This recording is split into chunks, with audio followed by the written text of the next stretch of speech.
बच्चों नमस्कार, Surya classes centre में आप लोगों का स्वागत करता हूं। बच्चों आज हम आपको बताने वाला हूं कि बेरोजगारी की समस्या पर निबंध क्या होता है कि बहुत से बच्चों को ये डाउट रहता है कि सर हम बेरोजगारी की समस्या पर जो निबंध है इसको हम लोग कैसे लिख सकते हैं, क्योंकि आपको पता है कि बोर्ड एग्जाम में ये क्वेश्चन हर साल आता है। अगर आप लोग 2026 में बोर्ड एग्जाम देने वाले हैं तो आप लोगों के लिए जो ये निबंध है सबसे ज़्यादा इम्पोर्टेंट है, क्योंकि जो निबंध होता है बच्चों ये बोर्ड एग्जाम में 7 नंबर का आता है।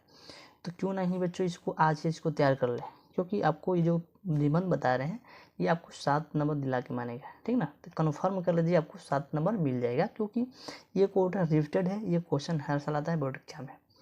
बच्चों हम लोग वही क्वेश्चन बताएंगे जो आने की पूरी संभावना रहती है, क्योंकि हम लोग के पास 2-3 साल का एक्सपीरियंस है, क्योंकि बच्चों को हम पढ़ा रहे हैं, ऑफलाइन भी बच्चों को हम पढ़ाते हैं। ठीक, तो बच्चों हम स्टार्ट करते हैं। देखिए बेरोजगारी की समस्या पर निबंध, जैसे बच्चों हम रेड पेन से लिखें, आप लोग रेड पेन से नहीं लिखना है, क्योंकि हम जो इसको लिखें अच्छे लगने के लिए लिखें ताकि हम अच्छा लगे।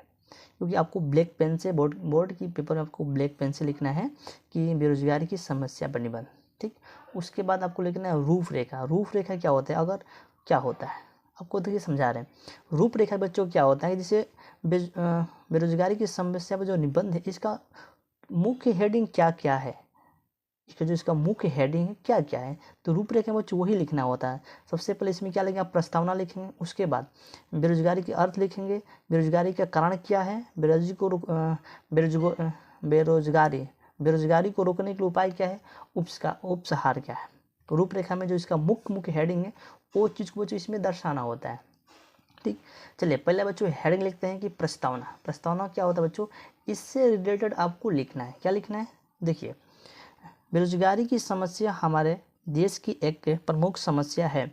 यह दिन प्रतिदिन बढ़ती जा रही है। इससे एक और गरीबी, भुखमरी तो दूसरी ओर युवकों को आक्रोश तथा अनुशासनहीनता को भी बढ़ावा मिलता है। चोरी डकैती, हिंसा एवं आत्महत्या आदि अनेक समस्या का मूल कारण बेरोजगारी है। बात तो सही है। अगर किसी के देखा कोई लड़का पढ़ रहा है, अगर वैकेंसी नहीं निकल रही है, वो क्या ऐसा बेरोजगारी है। उस सब बच्चों क्या करते हैं, बच्चे लोग जाकर चोरी करते हैं, डकैती करते हैं, किसी को गल्ला घड़ते हैं, उसको पैसा लेते हैं। तो बच्चों इसके बारे में आप लोग अगर जैसे हम बता रहे हैं, अगर इसके बारे में आपको पता है तो अपने ही हिसाब से इसको लिख सकते हैं। दूसरा हेडिंग बच्चों की बेरोजगारी का अर्थ क्या है। दूसरा हेडिंग है आपका कि बेरोजगारी का अर्थ क्या है। ठीक, देखिए बच्चों, देखिए हम आपको इस वीडियो में बार बार जिक्र कर रहे हैं कि आपको इसको ब्लैक पेन से हाईलाइट करना है। लिखे बच्चों, जब कोई योग्य तथा करने के लिए इच्छुक व्यक्ति प्रचलित मजदूरी पर काम करने के लिए तैयार हो, उससे काम न मिले तो ऐसी अवस्था बेरोजगारी कहलाती है। बल्कि बुद्धि अध्यम एवं अपंग व्यक्तियों को बेरोजगारी की श्रेणी में नहीं रखा जा सकता है, क्योंकि वे काम करने का युग नहीं है। बात तो सही है। बेरोजगारी का अर्थ ये है, कहने का मतलब ये है, अगर मान लीजिए कि आप करने वाले लायक हैं, योग्य हैं, अगर आपको काम ना मिले, कोई विकलांग अगर उसको काम मिले तो ये गलत बात है। ये क्या बच्चों, ये बेरोजगारी का अर्थ है। चलिए आप जानते हैं बेरोजगारी के कारण, किस किस कारण से बच्चों बेरोजगारी बच्चों देश में फैल रही है, इनके बारे में लिखेंगे कि बेरोजगारी के कुछ प्रमुख कारण इस प्रकार है।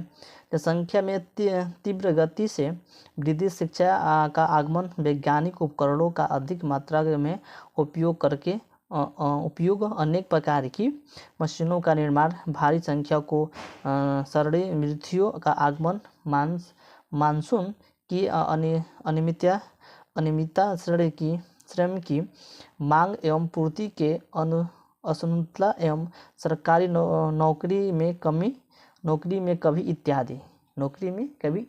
आपको बेरोजगारी के कारण बच्चों इतना ही लिखना है। अगर आपको इसके बारे में पूरा पता है तो अपने हिसाब से इसको लिख सकते हैं। जो हम बताएं इसको, अगर इसके बारे में पता है तो इसको अपने हिसाब से लिख सकते हैं, यानी कि जो हम लिखें आप वही चीज़ को लिख के आ जाए नहीं। अब देखिए, अब क्या है कि बेरोजगारी को रोकने के उपाय, यानी कि बेरोजगारी को हम लोग कैसे रोक सकते हैं, ठीक ना, उसका निदान इसमें लिखा गया है। कैसे, देखिए बेरोजगारी को दूर करने के लिए निम्न तरीके अपनाएं। कौन अपनाएं, दिया है। जनसंख्या वृद्धि पर निर्णय परिवार नियोजन को विस्तारित करना, शिक्षा को विकसित करना, कुटीर उद्योगों का विकास करना, देश के व्यापक स्तर पर औद्योगिकरण को शुद्ध करना, कृषि के विकास के साथ पशुपालन तथा मुर्गी पालन को विकसित करना, सड़कों पुल निर्माण, मनरेगा को सुचारू रूप में चालू रखना चाहिए। बात तो सही है बच्चों कि बेरोजगारी को रोकने के बच्चों ये क्या है उपाय है। ठीक, देखिए बस बच्चों ये सोचते हैं कि हम पढ़ लिख के पुलिस होंगे, ये होंगे, नहीं। देखिए आप ये सोचिए कि हम पढ़ लिख रहे हैं, हम ऐसा एक बिजनेस खोलें कि उसमें हम 10 लोगों को काम दे पाएँ, 10 लोगों का घर को हम संभालें, उनका रोजी रोटी चले। ये क्या बच्चों, ये बेरोजगारी को रोकने का उपाय है। ठीक ना, नौकरी मत करिए, आप सोचिए कि कौन सा बिजनेस करें, उसमें हम 10-20 लोगों को खटाएं, उसको रोज़गार दें, क्योंकि उसका घर बस चले।